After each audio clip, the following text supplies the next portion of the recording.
కానీ నేనేం చేయగలను ప్రభు? నాకు మీరు తప్ప ఈ జగత్తులో ఇంకెవరున్నారు? నా కుటుంబం, బంధుమిత్రులు నన్ను శత్రువులా చూస్తున్నారు. మీరు మాత్రమే ఎల్లప్పుడూ నాతో ఉన్నారు.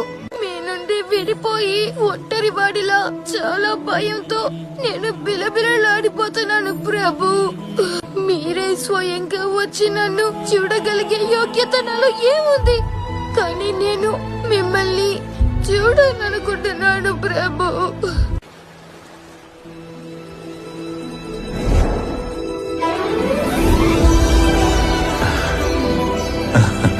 చూడు, నన్ను పిలిచావుగా, నేను వచ్చేశాను.